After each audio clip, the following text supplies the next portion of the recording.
பீகாரை சேர்ந்த ஒரு குடும்பத்தை பீகார்ல இருந்து கூட வந்த நண்பர்களே பாலியல் பலாத்காரம் பண்ணி ஒரு சின்ன குழந்தையவே வந்துட்டு செவத்துல அடிச்சு கொலை பண்ணியிருக்காங்க. மீன் சட்டம் என்ன மாதிரியான நடவடிக்கை எடுத்தா நல்லா இருக்கும்? எதனால இந்த நிகழ்வு நடந்தது?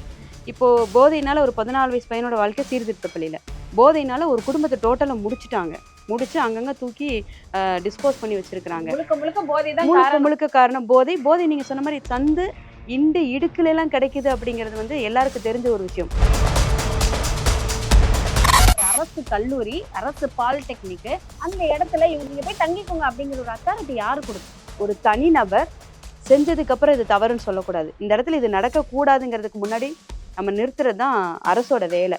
எல்லாத்துக்குமே நான் அரசை குறை சொல்லுவேங்க. ஏன் அப்படின்னா, அந்த குழந்தைய வந்து இப்போ நீங்கள் தேடுறீங்க, அந்த குப்பை கடங்களை போய் நீங்கள் பார்த்தா தான் தெரியும் எத்தனை பேர் என்னென்ன ஆயிருக்காங்கன்னு தெரியாது. இந்த சரௌண்டிங்கில் கேமராங்கிறது ஏதோ பார்வைக்கு அவங்க அந்த அந்த செக்டார், அந்த ஆஃபீஸ் செக்ஷன் அங்கே இருந்துச்சுன்னா வச்சுருப்பாங்க. ஏங்க அவ்வளோ குப்பையை எடுத்துகிட்டு போகிறீங்க, குப்பையோட குப்பையாக தானே இது இருந்திருக்கு. என்னை பொறுத்த வரைக்கும் அடுத்த ஜென்ரேஷனுக்கு இவங்க பண்ணது மிகப்பெரிய ஒரு பாவம். அவங்க ஃபேமிலி சேஃப்டியாக செக்யூராக இருக்குது. ஆனால் இன்றைக்கி இவங்க வந்து இன்றைக்கி இந்த இடத்துல போதையை வந்து உச்சத்தில் கொண்டு வந்து நிப்பாட்டியிருக்காங்க. இது வந்து தடுக்கலை அப்படின்னா நாளைக்கு 5 வயசு குழந்தைங்க கையில் இது இருக்கும். சாக்லேட்டாக வந்துருச்சுமா, அப்போ என் குழந்தை சாக்லேட் சாப்பிடுதா இல்லை வேறு எதையா சாப்பிடுதா நான் எப்படி உணர முடியும்? மூவி வேர்ல்டு மீடியா தமிழ் நேயர்களுக்கு வணக்கம். இன்னைக்கு நம்ம யாரை சந்திச்சு பேச போறோம்னா, எல்லாருக்குமே இந்த சந்தேகங்கள் இருந்துட்டே இருக்கும். இதை யார்கிட்ட கேட்கறது? இதுக்கான தெளிவான ஒரு விளக்கம், இதெல்லாம் நடக்குதா, இது நடந்துட்டு இருக்கா, இதெல்லாம் உண்மைதானா அப்படிங்கிறத கேட்டு தெரிஞ்சுக்கிறதுக்கு மோட்டிவேஷனல் ஸ்பீக்கர் ஜானகி சுந்தரராஜ் வந்திருக்காங்க. அவங்க கிட்ட கேட்டு தெரிஞ்சுக்கலாம் வாங்க. வணக்கம் மேம். வணக்கம். எப்படி இருக்கீங்க? நல்லா இருக்கேன். நீங்கள் எப்படி இருக்கீங்க? நல்லா இருக்கேன். ஸோ தொடர்ந்து நிறைய விஷயங்களுக்கு குரல் கொடுத்துட்டு இருக்கீங்க. ஸோ இதுதான் ஐயா இப்படிதான் நடந்திருக்கு, இது இப்படிலாம் நடக்கலை அப்படின்னு சொல்லிட்டு ஒரு தெளிவான விளக்கம் கொடுத்துட்டு இருக்கீங்க. ஸோ எதிர்பார்த்துட்டு இருக்காங்க மக்கள் அடுத்து என்ன சொல்ல போறாங்கன்னு. இப்போ ஒரு வாரங்களாகவே சென்னையாக இருக்கட்டும், தமிழ்நாடு முழுக்க ஒரு விஷயம் பேசப்பட்டுட்டு இருக்கு. பீகாரை சேர்ந்த ஒரு குடும்பத்தை பீகார்ல இருந்து கூட வந்த நண்பர்களே பாலியல் பலாத்காரம் பண்ணி அது ஒரு மாதிரி சிதைச்சிட்டாங்க. அந்த குடும்பத்தையே சிதைச்சு அங்க இங்க டிஸ்போஸ் பண்ணியிருக்காங்க. இறந்து போன அந்த உடல்களை வந்து ஒரு சின்ன குழந்தையவே வந்துட்டு செவத்துல அடிச்சு கொலை பண்ணியிருக்கிறாங்க மேம். இந்த விஷயத்த நீங்க எப்படி பாக்குறீங்க? இதுக்கு மீன் சட்டம் என்ன மாதிரியான நடவடிக்கை எடுத்தா நல்லா இருக்கும்? இப்போ பீகாரில் லாஸ்ட் வீக் நடந்தது. இது என்னன்னா, சாரி, பீகார்லேருந்து வந்த ஃபேமிலிக்கு இங்கே நடந்திருக்கு. முழுக்க முழுக்க இதுக்கு முதல் காரணம் போதை. போதையினால் நடந்திருக்கு அப்படிங்கிறத ஃபஸ்ட்டு முன்னிறுத்துவோம். ஏன்னா போதையினால தான் இன்றைக்கி நிறைய குற்றங்கள் அதிகமாக நடந்துட்டுருக்கு. ஒரு குடும்பத்தை சிதைச்சிட்டாங்க. அதே மாதிரி காணா போனோம் அப்படின்னு சொல்லி பழைய பழமொழி இருக்குது. இப்போ அந்த மாதிரி ஆக்கிட்டாங்க. போதைக்கு இவ்வளோ வேல்யூ இருக்குது அப்படிங்கிறத இந்த இடத்துல உறுதிப்படுத்தியிருக்கு. போதையினால இந்த அளவுக்கு செய்ய முடியும் அப்படிங்கிறத உறுதிப்படுத்தியிருக்காங்க. தமிழ்நாட்டில் வந்து எதெல்லாம் ஈஸியாக கிடைக்குது அப்படின்னு பார்த்தீங்கன்னா, போதை நம்பர் 1 ஆஃப் பொசிஷனில் இருக்குது. இன்னைக்கு சின்ன குழந்தை, ஒரு 13 வயசு 12 வயசு குழந்தை கையில் போதை இருக்குது. உங்களுக்கு தெரியும், இதுக்கு முன்னாடி ஒரு சம்பவம் நடந்தது. அருவாள் வச்சு அந்த ஒரு பையனை, இதே வெளி மாநிலத்து பையனை, அதே பீகார்னு தான் நினைக்கிறேன், அந்த பையனை அடிச்சு ஆமா கண்டந்தனமா வெட்டி அந்த பையனுக்கு காது தொங்குது. அந்த அளவுக்கு ரத்தத்தை கண்ணார பாக்குற அளவுக்கு அந்த பசங்க கிட்ட போதை வந்து உள்ள வேலை செய்யுது. இப்போ இதனால இப்போ சீர்கேடு அப்படின்னு பாக்குறத விட வாழ்வியல் என்ன முறையில போயிட்டு இருக்கு அப்படின்னு பார்க்கணும். ஒரு பக்கம் பசங்களோட ஃபியூச்சர், அந்த 13 14 வயசு பசங்களோட ஃபியூச்சர் என்ன, போதை எப்படி இவங்க கையில கிடைச்சு இன்னைக்கு அவங்க வாழ்க்கை என்ன மாதிரி சீர்திருத்த பள்ளியில இருக்காங்க. மேம், என்னோட ஒரு கேள்வி மேம், இது வந்துட்டு எல்லா நானும் ஒரு தாய் தான், ஒரு பெற்றோராவே கேக்குறேன்னு, பசங்க கையில அது எப்படி கிடைக்குது? எப்படி எந்த கடையில விக்கிறாங்க?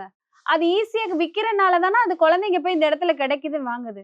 அப்ப எப்படி அது விக்கிறதுக்கு யார் அனுமதி கொடுக்குறா? அப்ப வந்துட்டு என்ன வேணாலும் நடக்கட்டும், வேடிக்கை பார்ப்போம் அப்படிங்கிற மூலமா பண்றாங்களா? இல்ல சரி இதெல்லாம் சாதாரணமான விஷயம் அப்படின்னு அசால்ட்டா இருக்காங்க? இது மேல்போங்கா நீங்க இந்த கேள்வி வந்து இப்ப நீங்க பேசுனதுல இப்ப உங்களுக்கே புரியும். என்ன வேணாலும் பண்ணலாம், பார்க்கலாங்கிறது யாரு? அரசு. அரசுங்கிறது வந்து ஒரு குடிமக்களை பாதுகாக்கக்கூடிய ஒரு விஷயத்த கையில் எடுத்து தான் அரசமைப்புல அரசாண்மை பண்றாங்க.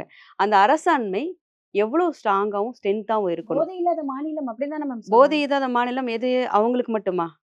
இல்ல நான் அவங்க அவங்க இது போதையே கிடையாது. இல்ல தமிழ்நாடுங்கிற எல்லையை தாண்டி அது ஒரு ஃபேமிலி இருக்கு இல்லையா? அந்த ஃபேமிலிக்கு மட்டும் நான் சொல்ல வரவா?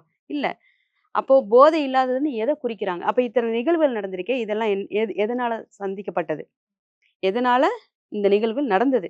இப்போ போதையினால ஒரு 14 வயசு பையனோட வாழ்க்கை சீர்திருத்த பள்ளியில. போதையினால ஒரு குடும்பத்த டோட்டலா முடிச்சுட்டாங்க. முடிச்சு அங்கங்க தூக்கி டிஸ்போஸ் பண்ணி அது வச்சிருக்கிறாங்க. முழுக்க முழுக்க போதை தான் முழுக்க காரணம். முழுக்க காரணம் போதை. போதை நீங்க சொன்ன மாரி சந்து, இண்டு, இடுக்குல எல்லாம் கிடைக்குது அப்படிங்கிறது வந்து எல்லாருக்கும் தெரிஞ்ச ஒரு விஷயம்.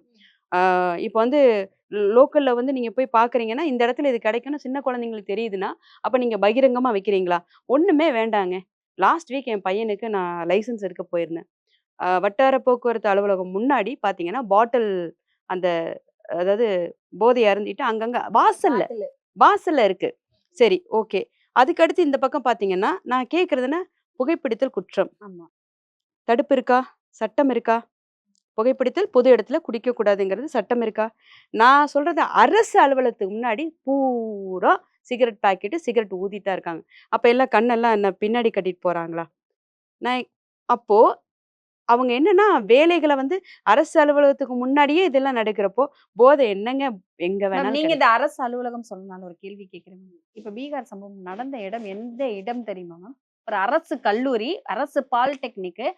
அந்த அரசு பாலிடெக்னிக்ல ஆள் வராங்க, படிக்கிறாங்க, படிக்கல என்னமோ மேம். அந்த இடத்துல இவங்களுக்கு தங்குறதுக்கான இடமும், அந்த இடத்துல தங்கலாம் அப்படிங்கிற ஒரு நீங்க போய் தங்கிக்கோங்க அப்படிங்கிற ஒரு அத்தாரிட்டி யாரு குடுத்தா? அப்ப எந்த அளவுக்கு அவங்க வந்து அந்த இடத்த அ வச்சிருக்காங்கங்கிறது தான் நம்ம வந்து அத அப்ப பயன்படுத்துறது எதுக்கு வேணாலும் பயன்படுத்திக்கலாம். ஒரு நபர் அது எப்படி மேம் ஒரு ஒரு கவர்மெண்ட் தனி நபர் ஆ. இன்னும் ஒரு ஃபேமிலிய கொண்டு வந்து அங்க வைக்கிற அளவுக்கு, அப்ப நீங்க எந்த அளவுக்கு இடம் குடுத்து வச்சிருக்கீங்க? ஒரு பாதுகாப்பு அந்த இடத்துல உறுதி செய்யப்பட்டிருக்கா? 4 அதாவது ஒரு வளாகம், ஒரு கல்லூரி வளாகமோ, பள்ளி வளாகமோ 4 பக்கம் செக்யூரிட்டி ஏன் போட முடியல? அவங்களுக்கு ஏன் உங்களால சம்பளம் தர முடியாதா? அரசு அலுவலகத்திலயும், அரசு சார்ந்த விஷயங்கள் எல்லா இடத்துலயும், ஏன் உங்களுக்கு அந்த பாதுகாப்பு அலுவலர்கள் கேமரா அந்த இடத்துலலாம் ஒர்க் ஆகாதா? இல்ல கேமரா அந்த இடத்துல ஆஃப் பண்ணி போடக்கூடாதா? வச்சிருக்கீங்களா? என்னோட கேள்வி. அப்போ இத்தன விஷயங்களை கடந்து தவறுகள் தவறுகள் அப்படிங்கிறதே வந்து என்னன்னா, செஞ்சதுக்கு அப்புறம் இது தவறுன்னு சொல்லக்கூடாது. இந்த இடத்துல இது நடக்கக்கூடாதுங்கிறதுக்கு முன்னாடி நம்ம நிறுத்துறது தான் அரசோட வேலை. எல்லாத்துக்குமே நான் அரச குறை சொல்லுவேங்க. ஏன் அப்படின்னா, நீங்க முன்னாடி செஞ்சுருங்க. அதுக்கு மேல நடந்தா பொதுமக்கள் மேல பழி போடுங்க. இல்ல நாங்க இதுல எல்லாம் தரோவா இருக்கோம். எங்க மேல நீங்க பாயிண்ட் ஆஃப் 0% கூட தப்பு சொல்ல முடியாதுன்னு சொல்லுங்க. அத அக்செப்ட் பண்ணிக்கிறோம். ஆனா, அது இல்லாத பட்சத்துல, நீங்க வந்து இந்த இடத்துல இப்படித்தான், இல்ல இப்படி நடந்துருச்சு. நாங்க வந்து ரொம்ப பெர்ஃபெக்ட்டா இருக்கோம்ன்னு சொன்னா, சின்ன குழந்தை கூட ஒத்துக்காது. இன்னொரு கேள்வி கேட்கிறேன் மேம். இப்ப கேமரா நீங்க சொன்னனால, இந்த பிணங்களை வந்துட்டு அங்கங்க அப்புறப்படுத்தியிருக்காங்க. அதான் நீங்க சொன்ன மாரி காணாம போனமாக்கியிருக்காங்க. அங்க இங்க தூக்கி போட்டு. தூக்கி போட்டு போற இடத்துல ரோட்ல ஃபுல்லா கேமரா இருக்குன்னு சொல்லியிருக்காங்க. ஸோ அந்த கேமரால அவங்க மாட்டல. 2வது அந்த குழந்தைய கொண்டு வந்து அடையாறு ஆற்றுல தூக்கி போட்டுருக்காங்க. அப்பயும் அவங்க மாட்டல. அந்த மூட்டை ரோட்ல விழுந்ததுல மேம், நாயெல்லாம் வந்து நின்னு வாக்கிங் போனவங்க வந்து பார்த்ததுக்கு அப்புறம் தான், அந்த போலீஸோட விசாரணை அப்படிங்கிற ஒரு விஷயத்துக்கே போயிருக்கு. அத நீங்க எப்படி பார்க்குறீங்க? அதுதான். நீங்க அந்த கேமரா இப்ப அடையாற அந்த அந்த கூவம் பக்கத்திலயோ, இல்ல நீங்க அந்த குப்பை கொட்டுற இடத்துலயோ கேமராக்கள் இருந்ததா எனக்கு தெரியல. ஏன்னா கேமரா இருந்திருந்துச்சு அப்படின்னாலும், குப்பையோட குப்பையா தானங்க போடுறோம். நாங்க தான் போறப்பலாம் மேம் தூக்கி ரோட்ல வீசுறோமே. ஹெல்மெட் போட்டு போலேன்னா, அந்த வண்டிய கேமரா ஃபோட்டோ எடுத்துரும். ஆமா. நீ ஹெல்மெட் போடல, 3 பேரா போயிருக்கீங்கன்னு ஃபோட்டோ எடுத்து ஏன்னா அதுக்கான ஃபைன் போடுறாங்க. அந்த ஃபைன கட்டுறோம். எல்லாருமே கட்டிட்டு இருக்கோம். அப்ப அந்த மாதிரி இருக்கும்போது, எப்படி இப்படி ஒரு தவறு நடக்கும்போது அதெல்லாம் புடிக்கல? இப்போ இந்த இடத்துல சரியான பாயிண்ட் கேட்டிருக்கீங்க. அதுக்கான விளக்கம் குடுக்க ஆசைப்படுறேன். இப்போ வந்து ஹெல்மெட்ட வந்து நீங்க வந்து கேப்சர் பண்ற அளவுக்கு உங்களுக்கு போக்குவரத்துல அந்த விஷயத்த மையப்படுத்துறீங்க. ஹெல்மெட் போடலைன்னா புடிக்கணும். அப்படின்னா ஹெல்மெட்ட வந்து அது கேப்சர் பண்ணுது. இப்ப நீங்க சாலையில போறப்ப எப்படின்னா, குப்பைகள வந்து நான் எங்க வேணாலும் வீசலாங்கிறது எனக்கு மனித உரிமை சட்டம் மாரி நம்ம தமிழ்நாட்டுல இருக்கு. ஆ. அதாவது அதுக்கு ஒரு இது இருந்தா தானே பாயிண்ட் ஆஃப் இருந்தா தானே நான் பண்ண மாட்டேன். இப்ப வந்து நீ குப்பை போட்டேன்னா, அடுத்த நிமிஷம் உன் வீட்டுக்கு வந்து நிப்பேன்னா, பயம் இருக்கும். எங்கேயும் எவனும் போட மாட்டான். நான் என்ன பண்ணேன், போறப்ப கார்ல இருந்து எத தூக்கி வீசினாலும் நான் வீசுவேன். இந்த மாரி மூட்டை மூட்டையா எவன வெட்டி போட்டாலும் போடுவேன். தெரிந்தது ஒரு குடும்பம் மேம். தெரியாம எத்தன குடும்பம்? அதுதான் சொல்ல வரேன். இப்ப நீங்க ஒண்ணும் இல்ல. இந்த இந்த குழந்தைய வந்து இப்ப நீங்க தேடுறீங்க. அந்த குப்பை கிடங்குல போய் நீங்க பார்த்தா தான் தெரியும். எத்தன பேர் என்னென்ன ஆயிருக்காங்கன்னு தெரியாது. ஏன் அப்டின்னா, சுத்து வட்டாரத்துல அந்த சரவுண்டிங்ல கேமராங்கிறது ஏதோ பார்வைக்கு அவங்க அந்த அந்த செக்டார் அந்த ஆஃபீஸ் செக்ஷன் அங்க இருந்துச்சுன்னா வச்சிருப்பாங்க. முன்ன மாதிரி நீங்க ஏங்க அவ்ளோ குப்பைய எடுத்துட்டு போறீங்க. குப்பையோட குப்பையா தானே இது இருந்திருக்கு. அந்த இடம் எல்லா குப்பையும் கொண்டு போய் கொட்டுற இடம். ஹாஸ்பிட்டல் கழிவு கொட்டுற இடம். சாப்பாடு வீணா போனா கொட்டுற இடம். எல்லா உலகத்துல இருக்க எல்லா குப்பையும் அங்க தான் மேம் போகுது. அந்த இடத்துல எப்படி மேம் கேமராஸோ இல்ல ஒரு சேஃப்டியோ எதுவுமே ஏன்னா அந்த இடத்துல போய் யார் வேணாலும் வெட்டி குத்தி சாவலாமே. சோ எந்த சேஃப்டியும் இல்லாம எப்படி வச்சிருப்பாங்க? இல்ல அது அது எத சொல்ல என்ட்ரன்ஸ்ல வந்துட்டு நீங்க வந்து அந்த ஒரு ஏதோ ஒரு பேருக்கு வச்சிருப்பீங்க. ஏன்னா யாராவது நாளைக்கு அதிகாரி வந்தா தெரியணும் இல்லையா? அமைச்சர்கள் வந்தா தெரியணும். அதுக்காக வச்சிருப்பீங்க. அந்த குப்பைக்குள்ள யார் போறா? நீங்க வெறும் குப்பை பாவம் தூய்மை பணியாளர்கள் போய் அங்க போய் அந்த அவ்ளோ நாத்தத்துல போய் அந்த குப்பைய கொட்டிட்டு வரவங்களுக்கு எதுக்கு கேமரா? 2 நாள் தேவையில்லையே! தேடி இருக்காங்க மேம். இந்த கேள்வி நான் ஏன் கேட்கிறேன்னா, அந்த சடலம் உடனே கிடைக்கல. 2 நாள் தேடுனதுக்கு அப்புறம் தான் அந்த மூட்டையே கிடைச்சிருக்கு. அதுக்கு மேல குப்பை இல்ல கொட்டி பரவாயில்லங்க. 2 நாள்ல அவ்ளோ கண்டுபிடிச்சிருக்காங்கல்ல. தேடி ஹேட்ஸ் இருக்காங்க. ஆப் பண்ணுங்க. 79 பேர் தேடி இருக்காங்க. அதுதாங்க 2 நாள்ல தேடுனா ஹேட்ஸ் ஆப் பண்ணுங்கன்றேன். ஏன்னா, எவ்வளோ பெரிய விஷயம். 2 நாள்ல தேடி எடுத்திருக்காங்கங்கிறது. அவ்வளோ பெரிய குப்பையில. குப்பையவே சீர்கேடு அதாவது ஒரு ஒரு சீர்திருத்தத்திலேயே வச்சிருக்கலங்க அவங்க. அங்க போய் கொட்டிட்டே இருக்கிறாங்க. என்ன வேணாலும் கொட்டலாங்கிறதுக்கு இது ஒரு சாட்சி. அப்போ அந்த இடத்துக்குள்ள யாரு போனா?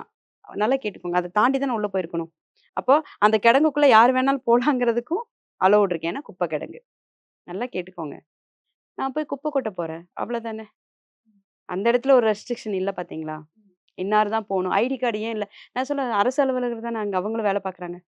ஐடி கார்டு காமி, ஃபிங்கர் பிரிண்ட் வை. ஏன் அதுக்கு வேலை பண்ண மாட்டியா அப்படி? அப்படி வச்சேன்னா அங்கேயும் தப்பு குறையும்ல. தப்பு குறையும் தானே. அப்போ இங்க வந்து நான் எனக்கு சொல்றது என்னன்னா, எனக்கு இங்க வந்து என்னோட அரசோட பணி நிர்வாகத்துல சில விஷயங்கள் மாற்றணும். அது இப்ப இருக்கிற அரசுக்கு வந்து அவங்க வந்து இப்போ கடந்த 4 வருஷமா என்ன பண்ணாங்க? இல்ல இதுக்கு முன்னாடி என்ன ஒண்ணுமே பண்ணாங்க? பண்ணலன்னு அப்படிலாம் இல்ல. சொல்றீங்களா? ஆமா. என்ன பொறுத்தவரைக்கும் இதுல ரொம்ப ஒரு அ கேள்விகள் அதிகமா இருக்கு. இப்ப சமீப காலமா பார்த்தா, நெறைய இடங்கள்ல கற்பழிப்பு, கொலை, வயசான பாட்டிய ஒரு 79 வயசான பாட்டிய கூட விட்டு வைக்கல. கற்பழிப்பு, கொலை எல்லா ரோட்ல ஐ மீன் ஃபுட் டெலிவரி பண்ண போறவன வெட்டுறாங்க. ட்ரெயின்ல போறவன வெட்டுறாங்க. செயின போட்டுட்டு போனா பறிச்சுடுறாங்க. இந்த மாதிரியான நெறைய விஷயங்கள் நடந்துட்டே இருக்கு. அ ஒரு ஒரு இன்னைக்கு ஒரு காலையில இருந்து ஒரு விஷயம் வந்து, அந்த விஷயம் முடியறதுக்குள்ள அடுத்து நீங்க அடுத்த ஒரு விஷயம். இங்க ஒரு கற்பழிப்பு ஆரம்பிச்சிருக்கு. அந்த கற்பழிப்புல என்ன டீட்டெயில் நடந்திருக்குன்னு பார்க்கறதுக்குள்ள ஈவினிங் ஒரு விஷயம். என்னடா அங்கங்க, அங்க, அங்க, அங்க தெரிஞ்சு இத்தன விஷயம். அப்ப தெரியாம எத்தன விஷயங்கள் நடக்கும்.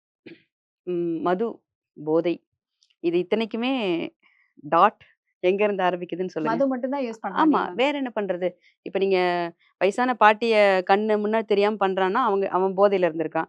இன்னொரு விஷயம் Swiggy, Zomato பெர்சன வந்து வெட்டுனது யாரு? போதையில இருந்த அப்போ போதை வந்து தல விரிச்சு இல்ல. பேயாட்டமே ஆடிட்டு இருக்கு. தமிழ்நாட்டுல வந்துட்டு எல்லாருக்குமே தெரிஞ்ச ஒரு விஷயம். அத நம்ம இன்னைக்கு புதுசா பேசல.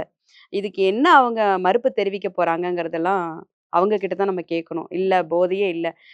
நெறைய அதாவது அவங்களோட அதாவது வாக்குறுதி குடுத்ததுல வந்து மது ஒழிப்போம்ன்னு சொல்லி தான் வாக்குறுதி குடுத்தாங்க. ஆமா. ஆனா இன்னைக்கு வந்து அதுக்கு மேல எத்தன கடை திறந்திருக்காங்க. அப்புறம் அந்த என்ன காசு போட்டா வர மாதிரி நெறைய அது என்ன ஏடிஎம்ல போட்டா வரும் இல்லையா? அந்த மாரிலாம் நெறைய ஓகே. இந்த திறந்து சாஷே வச்சிருக்காங்க. பாக்கெட்ஸ் அந்த ஆ அந்த மாரி. எஸ். ஆமா. ஷாம்பு பாக்கெட் மாரி இப்போ ஆயில் பாக்கெட் மாரி அதுவும் எல்லா இடத்துலயும் டெட்ரா கிடைக்கிற மாரி. பாக்கெட்டுன்னு சொல்றாங்க. ஆமா. அது அந்த பேரு. மாதிரியெல்லாம் ஆக்சுவலா ஓப்பன் பண்ணாங்க. அது ரீசென்ட்டா ஒரு 2 இயர்ஸ், 3 இயர்ஸ்க்கு முன்னாடி. அது இப்ப கன்டின்யூ ஆயிருக்கா என்னன்னு தெரியல. ஆனா அது ஓப்பன் பண்ணாங்க. இப்போ இது வந்து ரொம்ப பெரிய ஒரு விஷயம் இல்லையா? நான் என்ன கேட்கிறேன்னா, குழந்தைங்க கையில கூட நீங்க கிடைக்கணுங்கிறதுக்காக தான் அதெல்லாம் பண்றீங்களா? அ போதைன்னு நம்ம ஈஸியா சொல்லிர்றோம் தங்க. அதனால ஒருத்தவங்களோட வாழ்க்கை எவ்ளோ ஒரு பாதிக்கப்படுது. குடும்பமே போயிடுச்சு. ஒரு குடும்பம் போயிடுச்சு. இன்னொன்னு நம்ம குழந்தைங்கள நாளைக்கு எப்படி நம்ம வளர்த்து ஒரு நல்ல ஒரு நிலைமையில ஆளாக்குவோம். ஏன்னா, ஒ கட்டுப்பாடோட நான் வளர்த்தாலும் சுத்தி இருக்கிற என்னோட சரவுண்டிங் நான் எப்படி என் பிள்ளைய ஃபோக்கஸ் பண்றது? அப்படிங்கிற எல்லாரோட பெத்தவங்களோட மனநிலையும் இன்னைக்கு அந்த நிலைமையில இருக்கு. பயமா இருக்கு. பொம்பள பிள்ளைலாம் அத விட பயமா இருக்கு. ஏன்னா, இன்னைக்கு எல்லாத்தையும் நாங்க வந்து பேஷன் அப்புறம் இது பண்ணா தப்பில்ல அப்படிங்கிற மாரி டோட்டலா எடுத்துட்டு வந்து முன்னாடி நிறுத்துறாங்க. இது பண்ணுனா தப்பு இல்லங்கிறது தப்பா முடியிற வரைக்கும் தான். தப்பா முடிஞ்சதுக்கப்புறம் டோட்டல் லைஃப்பும் காலிங்கிறது, அவங்க லைஃப் முடிஞ்சதுக்கப்புறம் யோசிச்சு ஒண்ணுமே பண்ண முடியாது. இப்போ ஓட்டுக்காக நான் வந்து சில விஷயங்கள் நான் சொல்லிட்டேன். அட்லீஸ்ட் அதைய செஞ்சாவது அவங்க முடிச்சிருக்கணும். அதுவும் இல்லாம இன்னைக்கு வந்து நான் இப்போ எப்படி எடுத்துட்டு போயிட்டேன் அப்படின்னா, அ எதுவுமே இல்ல அப்படிங்கிற மாரி ஃபோக்கஸும், கண்மூடித்தனமும் நெறைய விஷயத்துல பண்றாங்க. எனக்கு நீங்க அவங்க என்ன வேணாலும் பண்ணிட்டு போறாங்க. எனக்கு அத பத்தி கவலை இல்ல. என்ன பொறுத்தவரைக்கும் அடுத்த ஜெனரேஷனுக்கு இவங்க பண்ணது மிகப்பெரிய ஒரு பாவம். அவங்க ஃபேமிலி சேஃப்டியா, செக்யூரா இருக்கு. ஆனா இன்னைக்கு இவங்க வந்து இன்னைக்கு இந்த இடத்துல போதைய வந்து உச்சத்துல கொண்டு வந்து நிப்பாட்டியிருக்காங்க. இது வந்து தடுக்கல அப்படின்னா, நாளைக்கு 5 வயசு குழந்தைங்க கையில இது இருக்கும். சாக்லேட்டா வந்துருச்சும்மா. சாக்லேட்டா வந்துருச்சு. என்ன பர்ஃபியா? அந்த ரேஞ்சுல வந்துருச்சாம்மா. அப்ப என் குழந்தை சாக்லேட் சாப்பிடுதா? இல்ல வேற எதையா சாப்பிடுதா? நான் எப்படி உணர முடியும்? நீ இப்ப எத நோக்கி என் பிள்ளைகள கொண்டு போயிட்டு இருக்க? தமிழ்நாட்டுல வந்துட்டு இப்போ கற்பழிப்பு, ரேப் பண்ணி கொண்டுட்டாங்க. கொடூரமா கொண்டுட்டாங்க. தவறா நடந்துக்கிட்டாங்க. வயதானவங்க நடந்துக்கிற 56 வயசு, 72 வயசு இந்த மாதிரி நடக்கும்போது, இவங்களுக்கெல்லாம் தண்டனைகள் வந்து ரொம்ப கடுமையாக்கப்படணும். என்ன மாதிரியான தண்டனைகள் குடுத்தா, இந்த மாதிரியான கொடுமைகள், இந்த மாதிரியான அட்டுழியம் தான் மேம் நான் சொல்லுவேன். இந்த மாதிரியான அட்டுழியம்லாம் குறையும். ஏன்னா எல்லாருக்கும் ஒரு பயம் வந்துருச்சு. தனியா படிக்க அனுப்பலாமா? தனியா வேலைக்கு அனுப்பலாமா? எப்படி போயிட்டு வருவாங்க? அப்படிங்கிற அந்த பழைய காலத்துல பொம்பள புள்ள வீட்ட விட்டு வெளியவே போக்கூடாது அப்படின்னு ஒரு விஷயம் பண்ணிட்டு இருந்தாங்க. அதே மறுபடியும் வந்துருமா அப்படிங்கிற ஒரு பயம் வந்துருச்சு. எப்படி தண்டனை என்ன மாதிரியான தண்டனை குடுத்தா இந்த மாதிரியான கொடுமைகள்லாம் குறையும்? அன்னைக்கு வந்து சேஃப்டிக்காக கூட வீட்ட விட்டு அனுப்பல. பொண்கள் வந்துட்டு இந்த ஸ்டேஜ்ல இப்படி இப்படி இருந்துட்டா பிரச்சனை இல்ல. அவங்க பாட்டுல அவங்க அந்த டைம் அது அதுக்கு தகுந்த மாரி வச்சிருந்தாங்க. ஆனா இன்னைக்கு சேஃப்டிக்காகவே நீங்க சொன்ன வார்த்தைகள் உண்மையாக்கப்படுது. எங்க வெளியில போனா சேஃபா வருவோமா? அப்படிங்கிறது இல்லாம, பயந்து தான் எல்லாருமே பண்றோம். இப்ப வந்து நீங்க சொன்ன மாரி ஒரு ஒரு நடுத்தர அதாவது ஒரு 30, 40 வரைக்கும் இருக்கிற மென்ஸ் வந்துட்டு, இந்த மாரி ஒரு மென்டாலிட்டில இருக்காங்களான்னா, அது கணக்கெடுப்புல கம்மி தான். அத மீறி நீங்க அதிகப்படியா பார்த்தீங்கன்னா, இந்த வயதானவர்கள் நெறைய அதுல இருக்காங்க. அப்போ தண்டனைகள் வந்து என்னம்மா, இது வந்து ஒரு ஒரு ஒரு ஒரு வயது மிக்க ஒரு ஒரு தகப்பனாவோ, பேரன், பேத்திகள் வயசுல இருக்கிறவங்கள கூட அந்த மாரி பண்றப்போ, கண்டிப்பா அதாவது பாவம், புண்ணியம் எல்லாம் பார்க்கவே கூடாது. அது எப்படி? தான் வீட்ல இருக்கிறவங்கலாம் சேஃபா இருக்கணும். அடுத்தவன் வீட்டு பிள்ளை வந்து உனக்கு காமமா தெரியுதா? அப்போ உனக்கு தண்டனை கண்டிப்பா உச்சமா இருக்கணும். நான் இப்போ ஏன்னா இந்த விஷயத்துல வந்து நானோ, அ யார் பாதிக்கப்பட்டாலும் சரி, நம்ம புள்ளைகளோ, இல்ல யாரா இருந்தாலும் சரி, யாரா இருந்தாலும் ஒரு தடவ ஒருத்தனுக்கு தண்டனை நீங்க குடுத்துட்டீங்கன்னா, அது கொஞ்சம் பயத்த உருவாக்கும். அந்த தண்டனைகள் வந்து இன்னைக்கு வெறும் கோர்ட்டு, கேஸு, வாய்தா, ஜாமீன் ரொம்ப ஈஸியா கேர் பண்ணிட்டு போறாங்க. அதனால இதெல்லாமே இன்னும் அதிகப்படியா வர்றதுக்கு இவங்களே வழிவகுக்குறாங்க. சட்டம் சரியாக தன் வேலையை செய்யாவிட்டால். கண்டிப்பா. தொடர்ந்து பேசுவோம். ம்.